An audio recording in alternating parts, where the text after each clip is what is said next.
What I was concerned with is USC has bigger players, stronger players, faster players, overall better players than San Jose State, and they couldn't even stop them. So when you do get in conference play and you play a team like Utah and they pick you up by your underwear and slap you across your face, yeah, it's going to be embarrassing again.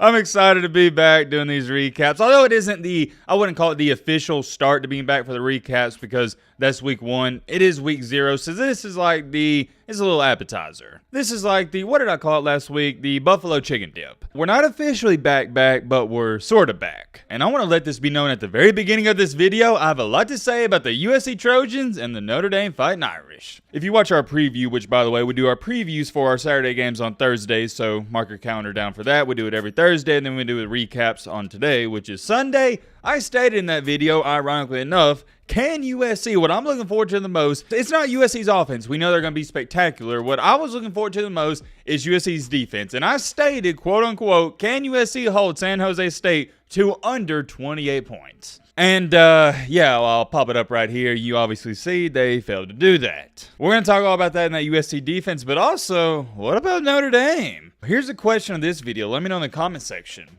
Is Notre Dame legit? I'm not saying they're legit. I'm asking you guys, and I'm going to give you my opinion in this video. Granted, it is week 0, so take all these games with a grain of salt. Yeah, those are really the only 2 games we're going to talk about. I'm not going to talk about Hawaii and Vanderbilt because honestly, who cares? I watched the game. I enjoyed the game, but it's Vandy and Hawaii. We knew Vandy was going to win, but Hawaii, they kept it close. If they wouldn't have thrown that interception when it was 1st and goal on the 5-yard line, they might have won that game. We're not going to talk about that. We're going to talk about the big dogs, USC and Notre Dame. As always, if you like college football content, consider joining our amazing community. By the way, quick shout out to everybody that's been subscribed and watching all throughout the offseason. It's over. The season is here. Hope you guys are as excited to get into this video as I am. All right, Matt, blah, blah, shut the crap out. Now, without further ado, let's get into it. First things first, I want to state this. Was I extremely excited to watch the week 0 games? No. And any college football fan that were to tell you they were excited to watch the games, they'd be straight up lying to you. And I already know what some people are going to try to say, no, Matt, you're wrong. I was excited. And no, you weren't. I beg to differ. And here's why. You weren't excited for week 0. You were excited for college football, and there's a difference. You were just excited to finally have the sport and the game we all love come back. You weren't excited for the games. Like I said, there's a difference. But regardless of that, football is football. And the games did count. It's not like this is the preseason of the NFL. No, they go on your record. And although we didn't even have many games to watch at all, and the slate of games weren't too good, weren't really too interesting, there's a lot we need to speak on and touch on. First things first, let's start out with the earliest game, and that is Notre Dame and Navy. I'll just start out by saying this. The game went exactly how I expected. Notre Dame, much respect for them and their service, but they're trash. Oh, wait a minute. I said Notre Dame. My apologies. I'm talking about Navy. I don't know why I said Notre Dame there, but let me clarify again. I'm talking about Navy. Respect their service, but they're trash. The football team is not very good, and that was on full display Saturday. Final score, you'll see right here, Notre Dame 42, Navy 3. Wasn't pretty. I really don't want to beat down on Navy at all because it's Navy. What did you expect? The glaring thing that stood out to me the most in this Notre Dame-Navy game was the athletes. Navy looked like a middle school football team, and Notre Dame looked like the varsity. Notre Dame had bigger athletes, stronger athletes, faster athletes, just overall better athletes. If you watch the game, you know what I'm talking about. Navy, they weren't up to par with Notre Dame. Sadly, they didn't even have the guys to compete. It's unfortunate, but it's a reality. It is what it is. Notre Dame always recruits well. But also a little something that stood out to me is that Notre Dame might have the best quarterback they've ever had in 10 to 15 years? Unless I'm missing somebody here. I know Everett Golson, the guy in 2012 that led him to the championship at Alabama, he was good, but Sam Hartman, I said it on Thursday, dude's pretty dang good. And in all honesty, you can take this how you want. He should be good. It's his, 6th year playing college football? The dude's like 25. He needs to go start a family. I'm just playing, but on a serious note, the dude is old. But outside of all the jokes and whatnot, why wouldn't you want a veteran quarterback? They always tend to do good at the college level. I know this is going to come off as me overreacting to a week 0 game against Navy, but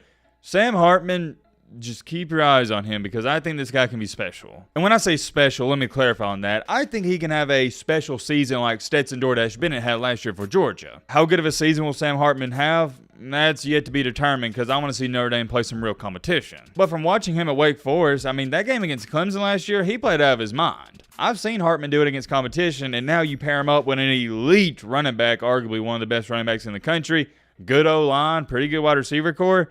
He could even look better than he did at Wake Forest. And if I'm a Notre Dame fan, what would have me smiling ear to ear is that the thing that's also held Notre Dame back the past several years from winning the big-time games, winning a championship, is mediocre quarterback play. Notre Dame hasn't had not even just an elite quarterback, but a great quarterback. I could talk about Sam Hartman all day long. I'll end it off with this. I like what I saw Saturday, but honestly, if you watch college football, you shouldn't even be shocked that he played that good. I'll show you his stats because I haven't even done that yet. 19 for 23, only had 4 incompletions, 250 through the air, 4 tutties, 0 INTs, QBR of dang near perfect, 97.9. Wow. I didn't even really know his numbers before pulling them up right here, but I knew they were something along those lines. Yet again, I'm personally not really shocked about this because I've been watching Sam Hartman for a while. And really, I don't want to sit up here for the next 5 minutes and just ramble on this game because I think it's really simple. I hope this don't come off as corny and cliche, but Notre Dame was just a far better team on Saturday. Offensive line bullied Navy's defensive line. Notre Dame's defensive line, they bullied Navy's offensive line.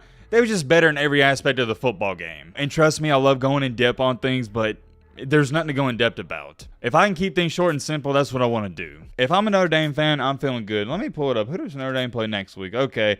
Yeah, they got Tennessee State in their cupcake, and then they got NC State on the 9th. NC State's a decent team. I'm definitely going to be interested to see that game. And then we all know on the 23rd, that guy, D, little bro, Ohio State. We'll really see what Sam Hartman's made out of in that game. That's going to be a good one. I think Marcus Freeman's doing a heck of a job. It's only his second year there. And I think you could see Notre Dame have a similar season of what Tennessee did last year. Remember Tennessee, everybody's like, okay, they're a year away, and boom, they just overexceeded expectations. I think you can see Notre Dame do that this year as well. And if you've been watching the channel for a while, you're probably sitting there confused because you know I'm Notre Dame's biggest hater. I'm a professional Notre Dame hater. So for me to sit up here and say all these kind things about them, you know it's got to be true. If I had to grade Notre Dame's performance, offense, defense, special teams, everything, you can't play much better. I'm giving them an A. Really good game. That's how you want to start the season. But now, finally, moving on to, I ain't going to say the main topic, but moving on to our last game we're going to speak on, and it was a night game. We'll go USC and Lincoln Riley and Caleb Williams and San Jose State. Well, first things first, let me show you the score right here because it's definitely what we're going to talk about.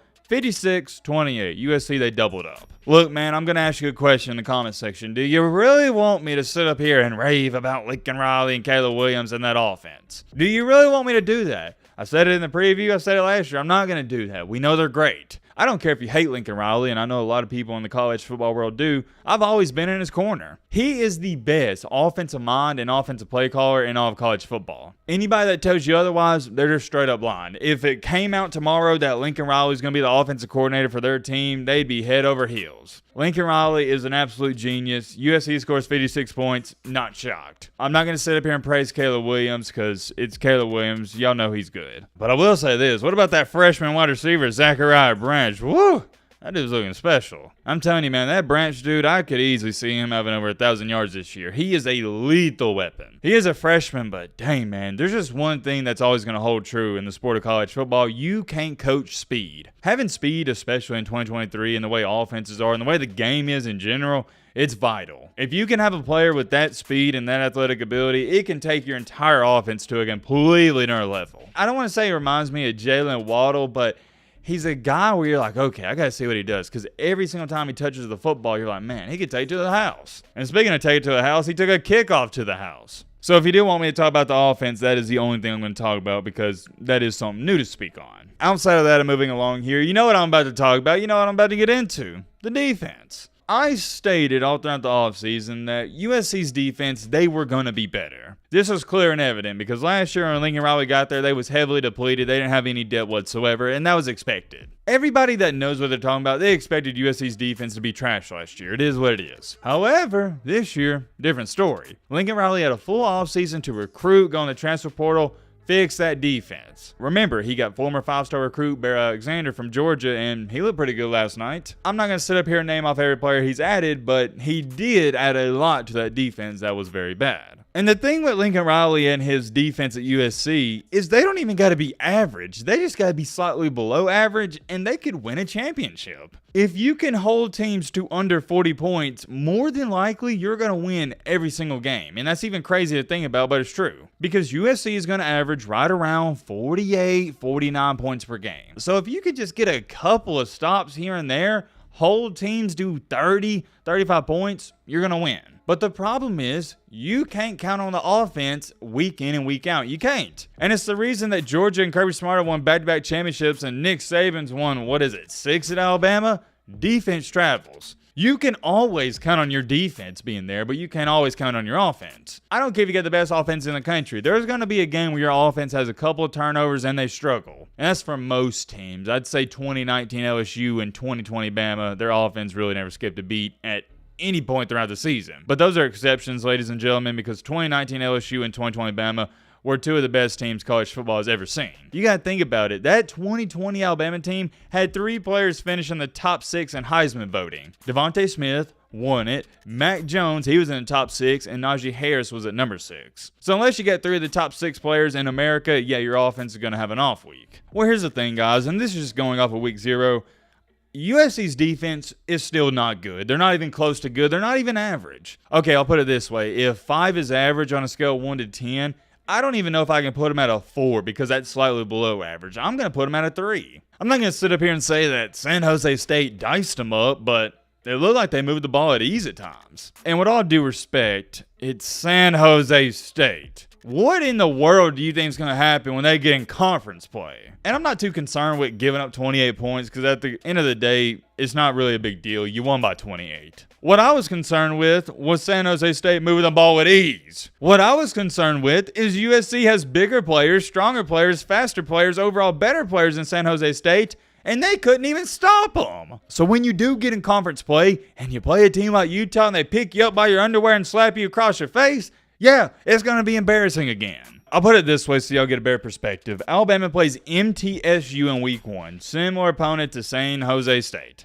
I was about to say San Diego State. It's San Jose State. Well, if Alabama beat MTSU 56-28, what would the narrative be around college football? Everybody be going, oh my gosh, Alabama gave up 28 to MTSU? What the crap's going on with their defense? Nick Saban, he's fell off, man. The dynasty's over. They can't win a championship giving up 28 points. You see what I'm saying? But since it's USC on the West Coast with the flashy offense, no defense giving up 28 points, everybody's just like, yeah, it is what it is. But no. If you compare them and you compare this game and score to teams like Georgia, teams like Alabama, teams like Ohio State, Michigan, teams that are competing for a championship, if those other 4 teams I just named and listed off, they give up 28 points, nah, all these fans, they be pushing the panic button. But all these USC fans, they're in the la-la world. They're like, oh, yeah, who cares? Yeah, easy win, easy dub, man. We gave up 20 points, but who cares? Look, man, I'm not a USC fan, so I couldn't tell you what their standards are, but I can tell you our standards at championship schools in the Southeast. You got to have some pride about yourself. When you're playing an inferior opponent like San Jose State, you're not playing them, you're playing yourself. You have a mental goal heading into the game, and that goal is, okay, let's keep them under 10 points. So that's what I mean when I say you're playing yourself. And if USC ever, and I mean ever, wants to even think about competing for a championship, you got to do better in this on defense. Like I said, offense, phenomenal, one of the best in the country. Defense, not phenomenal. And that's the main reason Lincoln Riley has never won a championship. You can't beat teams like Alabama,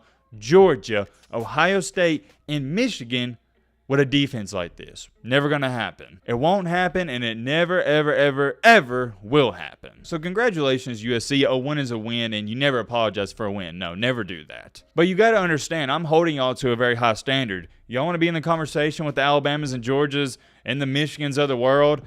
You got to hold yourself to this standard. It is what it is. It takes what it takes. This performance wasn't good enough to be a playoff contender. It wasn't. Y'all know I like to give out grades, so I'm going to give you 2 grades. The offense, A+. You couldn't have played any better. It was almost a perfect game. You scored over half 100. That's an A+ to me if you can't do any better. Defense, on the other hand, let me think about this. I don't want to be too harsh because I did see some things I liked. They had some good pass rushing abilities. Let's go D-. Actually, no. D minus is below F. I meant to say D plus. We'll go to D plus. I don't think you're good enough for a C minus, so D plus, that's good with me. You got to be better. It's as simple as that. Let me know your thoughts on everything down below. But